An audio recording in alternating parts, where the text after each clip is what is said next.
Now, Vancouver's oldest record store has unwittingly been harboring a rare piece of music history. Neptune Records owner Rob Frith just recently listened to an old reel-to-reel that had been sitting in the store for years. It turns out it's a recording of an early demo session from the Beatles. It's from a legendary audition that the band did in London in 1962 for Decca Records. And that label famously decided not to sign the band. Here's some of what it sounds like.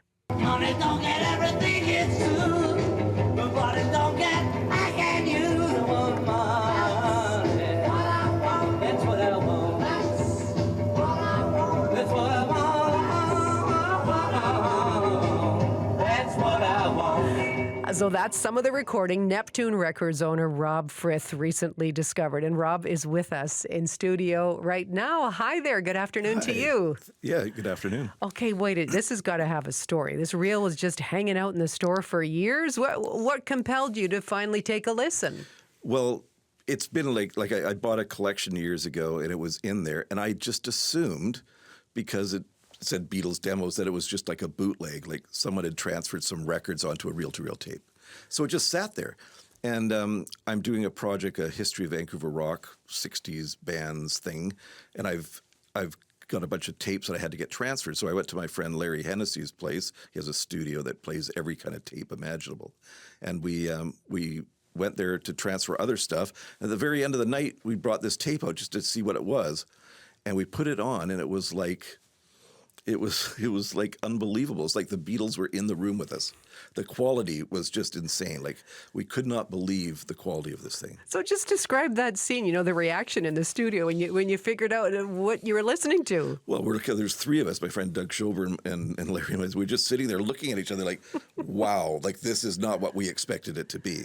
So I actually feel really stupid now because like this tape's been just sitting around for all these years, and it's become like this cool thing. And we found out it's right off the original masters. It was got by a local guy that owned a recording studio here when he went to England to try to get a deal for Tom Northcott and the Collectors at Decca Records. And then one of the guys there he either knew or met gave him this tape he said to bootleg it. But the guy, when he brought it back to Vancouver, he felt guilty he didn't do it. I see. Well, what can you tell us about what is on this reel? Well, it's all early demos. Like there's, sorry, I've got it here. There's, the song that you just played. Right. There's, Money, What I Want. Oh my God, sorry. There's Three Cool Cats. Let's see, Love of the Loved, September the Rain, Sheik of Araby, some other guy, like all this early material that they were just there doing a demo, like trying to get a deal with Decca Records. So they went there, played all the songs they normally play live, and they taped it, and they didn't get the deal. And Decca is going dope. Yes, definitely. All these years later. So, what do you know about the reel itself? So, is this bootleg or is no? This is copy? This is a copy off the original master tape.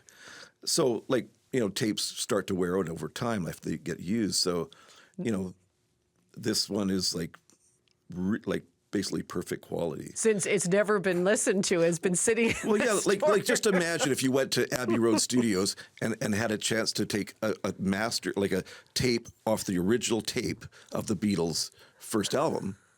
This is the same thing, except it's for a lesser known record. So it's pretty cool. It is very cool. And, CBC spoke to Canadian record company executive Jack Hirshhorn, who says that he brought the tape to Vancouver.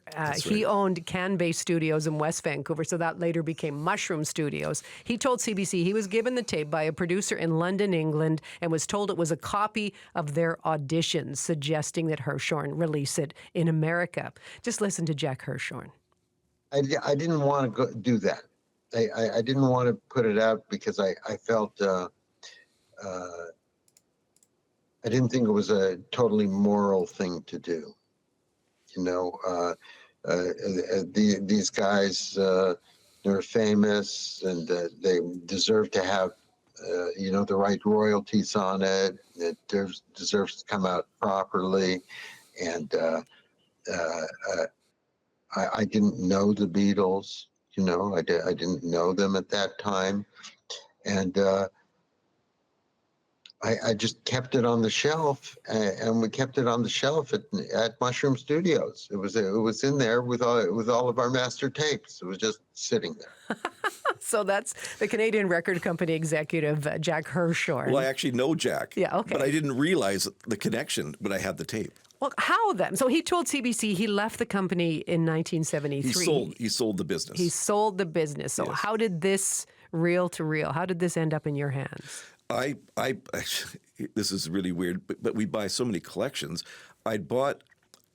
There's two people I think I could have got it from, and they were both engineers in Vancouver, but I can't remember who it was. But I bought their whole record collection, posters, and tapes, and I think it's one of them that I got it from, and I thought, oh, this is just like a bootleg someone's put on a reel to reel. Like, why would it be in Vancouver?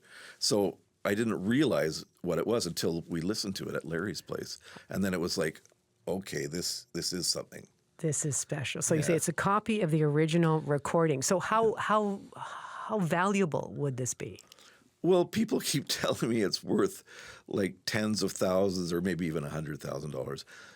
But I've put it out there in social media now that if Paul comes over, Paul McCartney, I'll give it to him. I knew who you meant by Paul. Yes, and Ringo wasn't on the record. It was before Ringo, right? Yeah. So it was like I just kind of wanted to go to the right place, but I'm just really happy that I didn't erase it or lose it or whatever. Right? Still, if you don't hear from Paul, and we know who we mean, then what?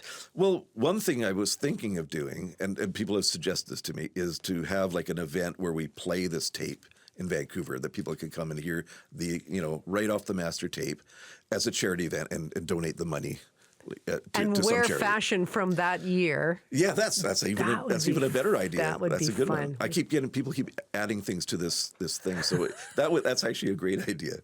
And do all the dance moves too. Yeah. Rob, what a fun story. I think we needed this on this Friday afternoon. Thank you. Thank you so much.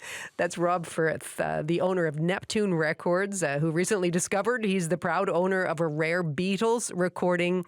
Now, CBC did manage to get a recording of this recording. So here's some of that Decca record session from January 1st, 1962.